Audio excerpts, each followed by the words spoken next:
Hi, welcome to learn English. ஒரு situation கொடுத்துருவேன். அந்த சிச்சுவேஷனில் எப்படியெல்லாம் நீங்கள் இங்கிலீஷில் பேசணும் அப்படிங்கிறதுக்கு ப்ராக்டிஸ் பண்ணிகிட்ருக்கோம். இப்போ உனக்கு தெரிந்தால் நீ அனைத்தையும் எடுத்துக்கொள்வாய், உனக்கு தெரிஞ்சுன்னா நீ எல்லாத்தையும் எடுத்துருவ அப்படின்னு சொல்லுவோம்ல.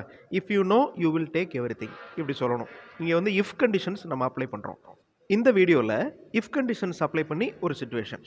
ஆஃபீஸில் உங்கள் ஹெட்டுக்கிட்ட நான் அங்கே போனேன்னா வேலையை முடிச்சிடுவேன், எனக்கு எந்த ஹெல்ப்பும் தேவையில்லை, ஏதாவது டவுட் இருந்துச்சுன்னா நான் உங்களுக்கு கால் பண்ணுறேன் அப்படின்னு சொல்லணும்.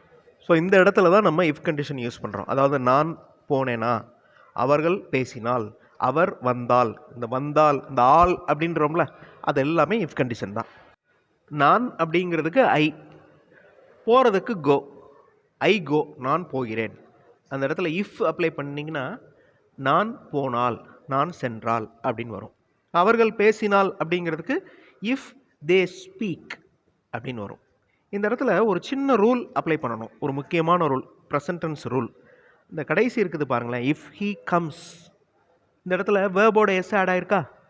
சென்டாக்ஸ் சேனலில் நிறைய வீடியோஸில் நான் சொல்லியிருக்கிறேன். சிம்பிள் ப்ரெசன்ட் டென்ஸோட முக்கியமான ரூல் இது. அதாவது சப்ஜெக்ட் சிங்குலர் வந்துச்சுன்னா, இப்போ இங்கே சப்ஜெக்ட் பாருங்களேன் ஹீ அப்படின்னு இருக்குது, அது சிங்குலர் ஒருமை வந்துச்சுன்னா வேர்போட எஸ் ஆட் பண்ணணும். அப்போ அவர் வந்தால் இஃப் ஹீ கம்ஸ், அவள் வந்தால் அப்படின்னா இஃப் ஷீ கம்ஸ். இப்போ நம்ம அந்த சிச்சுவேஷன் வருவோம். நான் அங்கே போனேன்னா வேலையை முடிச்சிடுவேன். நான் சென்றால் இஃப் ஐ கோ, அந்த வேலை த ஒர்க் முடிப்பேன், இனிமேல் முடிக்க போகிறேன். அப்போ வில் கம்ப்ளீட், அதாவது எதிர்காலம், simple future tense. Will complete அப்படிங்கிறது வேர்பு. அப்போ அந்த வேர்ப் வந்து சப்ஜெக்ட்டுக்கு அடுத்து வரணும். ஸோ இந்த அலைன்மெண்ட், அதாவது sentence formation, that is very important. தமிழில் வேறு மாதிரி இருக்கும், இங்கிலீஷில் வேறு மாதிரி இருக்கும். Okay, if I go I will complete the work. Tamil வாக்கியத்தை பாருங்களேன், அந்த வேலையை முடித்து விடுவேன். அந்த முடிக்கிறது எங்கே இருக்குது? கடைசியில் இருக்கா? சென்டென்ஸில் கடைசியில் இருக்கா? ஆனால் இங்கிலீஷில் பாருங்கள், ஐ வில் கம்ப்ளீட்னு சென்ட்ரலில் இருக்கும்.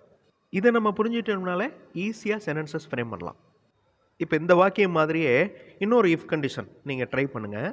அவர்கள் பேசினால் கல்லூரி முதல்வர் மீட்டிங் அட்டன் பண்ணுவார், இதை சொல்ல போகிறீங்க. வீடியோ பாஸ் பண்ணிவிட்டு ட்ரை பண்ணுங்கள். கிராமர் மிஸ்டேக்கை பற்றிலாம் கவலைப்பட வேண்டாம், சென்டென்ஸ் எப்படி இருந்தாலும் கவலைப்பட வேண்டாம், நீங்கள் ட்ரை பண்ணணும். That is very important. Answer few செகண்ட்ஸில் டிஸ்பிளே ஆகும். இஃப் தே ஸ்பீக், அவர்கள் பேசினால், இந்த தேங்கிறது பன்மை, அதனால் வேர்போட எஸ் ஆட் ஆகலை. அதாவது ஸ்பீக் அப்படிங்கிற வேர்போட எஸ் ஆட் ஆகலை. If they speak the college principal will attend the meeting. இதே மாதிரி இன்னொரு இஃப் கண்டிஷன் ட்ரை பண்ணுங்கள். அவர் கேட்டால் அவருடைய அப்பா கொடுப்பார். ரொம்ப சிம்பிளானது. வீடியோ பாஸ் பண்ணிவிட்டு ட்ரை பண்ணுங்கள். இஃப் ஹீ ஆஸ்க்ஸ், இந்த ஆஸ்க் அப்படிங்கிற வேர்போட எஸ் ஆட் ஆயிருக்கா? Simple present tense rule apply பண்ணியிருக்கோம். If he asks his father will give. Okay, அந்த இடத்துல ஹீக்கு பதிலாக தே இருந்துச்சுன்னா இஃப் தே ஆஸ்க் அப்படின்னு தான் வரும், எஸ் ஆட் ஆகாது. இப்போ நம்ம ஸ்டார்டிங்கில் பார்த்தது, உனக்கு தெரிந்தால் நீ அனைத்தையும் எடுத்துக்கொள்வாய். If you know you will take everything, உனக்கு தெரிஞ்சுன்னா எல்லாத்தையும் நீ எடுத்துருவேன். இப்போ நம்ம அந்த பழைய சிச்சுவேஷனுக்கு வருவோம். ஹையர் அஃபிஷியல்கிட்ட நீங்கள் சொல்கிறீங்க, நான் போனேன்னா வேலையை முடிச்சிடுவேன், எனக்கு எந்த ஹெல்ப்பும் தேவையில்லை. இப்போ எனக்கு எந்த ஹெல்ப்பும் தேவையில்லை அப்படிங்கிறது எப்படி சொல்கிறது? I do not need any help. இந்த இடத்துல டூ யூஸ் பண்ணுறோம். ஓகே, அதே ஹீ அப்படின்னு இருந்துச்சுன்னா டஸ் யூஸ் பண்ணுவோம். அதாவது அவருக்கு எந்த உதவியும் தேவையில்லை அப்படின்னா ஹீ டஸ் நாட் நீட் அப்படின்னு வரும். ஸோ ஐ வந்திருக்கிறதுனால டூ வந்திருக்கு. இப்போ இந்த வாக்கியத்தை ட்ரை பண்ணுங்கள், எனக்கு எதுவும் வேண்டாம். ஈஸியாக சென்டென்ஸ் சொல்லியிருப்பீங்க. I do not want anything, எனக்கு எதுவும் வேண்டாம். ஸோ ஐ வந்துச்சுன்னா டூ வரும். பன்மை, அதாவது ப்ளூரல் வந்துச்சுன்னா டூ வரும். சிங்குலர் வந்தால் டஸ் வரும். இந்த மாதிரி சின்ன சின்ன ரூல்ஸ் எல்லாம் நீங்கள் நோட் பண்ணிவிட்டு அதை எப்போவுமே வரக்கூடாது. ஓகே, அவருக்கு எதுவும் தெரியாது, he does not know anything. இப்போ டிஃப்ரென்ஸ் பாருங்களேன், எனக்கு எதுவும் வேண்டாம், I do not want anything. அவருக்கு எதுவும் வேண்டாம், he does not want anything. Okay, இப்போ ஐ வந்திருக்கிறப்ப டூ வந்திருக்கு, ஹீ வந்திருக்கிறப்ப டஸ் வந்திருக்கு. அதே மாதிரி you to not want any thing, உனக்கு எதுவும் வேண்டாம், you to not want any thing. பன்மை வந்தால் டூ. இப்போ நீங்கள் ஹையர் அஃபிஷியல்கிட்ட நான் போனேன்னா வேலையை முடிச்சிடுவேன், எனக்கு உதவி தேவையில்லை அப்படின்னு சொல்லியிருக்கீங்க. If I go I will complete the work. இந்த இஃப் கண்டிஷன் அப்படிங்கிறது மொத்தம் 4 கண்டிஷன்ஸ் இருக்குது. இதில் இந்த கண்டிஷன் இந்த இடத்துல நம்ம யூஸ் பண்ணியிருக்கோம்ல, இந்த இஃப் ஐ கோ அப்படிங்கிறது ப்ரெசன்ட் டென்ஸ், அந்த ஐ கோ அப்படிங்கிறது ப்ரெசன்ட் டென்ஸ். அதை ஃபாலோ பண்ணி சிம்பிள் ஃபியூச்சர் டென்ஸ் வருது, வில் வந்திருக்கு. ஸோ இந்த கண்டிஷன் வந்து ஃபர்ஸ்ட் இஃப் கண்டிஷன். ஓகே, இது மாதிரி செகண்ட் இருக்குது, தேர்ட் இருக்குது. சரியா? If I go I will complete the work, I do not need any help. இந்த இஃப் கண்டிஷன் தான், இந்த ஃபர்ஸ்ட் இஃப் கண்டிஷனை தான் நம்ம அடிக்கடி யூஸ் பண்ணுவோம். எனக்கு சந்தேகம் ஏதேனும் இருந்தால், இது இருந்தால்ங்கிறது வந்துருச்சா, மறுபடியும் இஃப் கண்டிஷன் வருது பாருங்க. Okay, if I have any doubt, எனக்கு சந்தேகம் இருந்துச்சுன்னா நான் உங்களுக்கு கால் பண்ணுறேன் அப்படின்னு சொல்ல போகிறோம். அப்போ அது எந்த டென்ஸில் வரணும்? Simple future tense. Okay, if I have any doubt எப்படி வரும் அந்த sentence? I will call you, நான் உங்களுக்கு கால் பண்ணுறேன். If I have any doubt I will call you. So ஃபுல்லாக அந்த சுச்சுவேஷன் பாருங்கள். If I go I will complete the work, I do not need any help, எனக்கு ஏதாவது டவுட் இருந்துச்சுன்னா நான் உங்களுக்கு கால் பண்ணுறேன். If I have any doubt I will call you. இப்போ இந்த இஃப் கண்டிஷனில் எனக்கு அப்படின்னு தானே நம்ம சொல்லியிருக்கோம், எனக்கு டவுட் இருந்துச்சுன்னா நான் உங்களுக்கு கால் பண்ணுறேன் அப்படின்னு. இப்போ அவருக்கு சந்தேகம் இருந்தால் அப்படின்னு மாற்றணும்னா எப்படி மாறும்? அவருக்கு சந்தேகம் இருந்தால் எனக்கு கால் பண்ணுவார், இது எப்படி சொல்லுவீங்க? இப்போ அந்த ப்ரொனோனை மட்டும் மாற்றுங்க, ஐ எடுத்துகிட்டு ஹீ சேஞ்ச் பண்ணிங்கன்னா எந்த மாதிரி வரும்னு பாருங்கள். கொஞ்சம் திங்க் பண்ணி பாருங்கள். ஹாவ், இன்னொரு வார்த்தை ஹேஸ். இஃப் ஹீ ஹேஸ், அப்போ இந்த இடத்துல இன்னொரு ரூல் வருது. என்ன ரூல்? ஹேஸ் வந்து சிங்குலர், ஹேவ் வந்து ப்ளூரல். எப்படி டஸ் வந்து சிங்குலர், டூ வந்து ப்ளூரல் அப்படின்னு சொன்னோமோ அதே மாதிரி ஹேஸ் சிங்குலர், ஹேவ் ப்ளூரல். இது எப்படி ஞாபகம் வச்சுக்கலாம் அப்படின்னா, நான் ஒரு ஷார்ட் ஃபார்ம் சொல்கிறேன். அதாவது டஸ், ஹேஸ், இந்த ரெண்டு வார்த்தையும் எதில், எந்த லெட்டரில் முடியுது?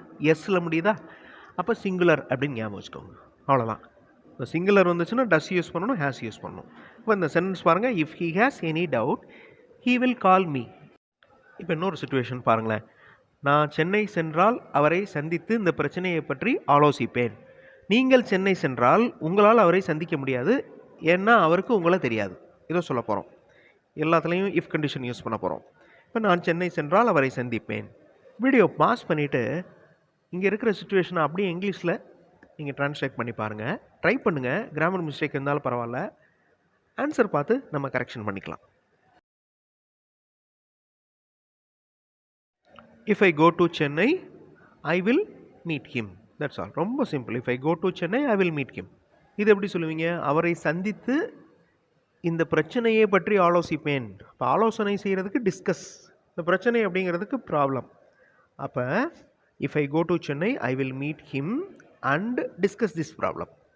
இந்த இடத்துல and யூஸ் பண்ணியிருக்கோம் பாருங்கள், conjunction. If I go to Chennai, I will meet him and discuss this problem. இப்போ நீங்கள் சென்னை சென்றால் அவரை உங்களால் சந்திக்க முடியாது அப்படின்னு சொல்லணும். இது எப்படி சொல்கிறது? If you go to Chennai, நீங்கள் சென்னை சென்றால் யூ கெனாட், சந்திக்க முடியாது, அந்த முடியாதுங்கிறதுக்கு cannot. You cannot meet him. If you go to Chennai you cannot meet him. Okay, because, ஏனென்றால் he does not know you, அவருக்கு உங்களை தெரியாது. ஹீ வந்திருக்கிறனால டஸ் வந்திருக்கு பாருங்கள், singular. If you go to Chennai, you cannot meet him because he does not know you. அவருக்கு உங்களை தெரியாது. இப்போ உங்களால் இந்த வாக்கியங்களை இங்கிலீஷில் சொல்ல முடியுமா? எனக்கு கமெண்ட்ஸில் ஆன்சர் பண்ணுங்கள்.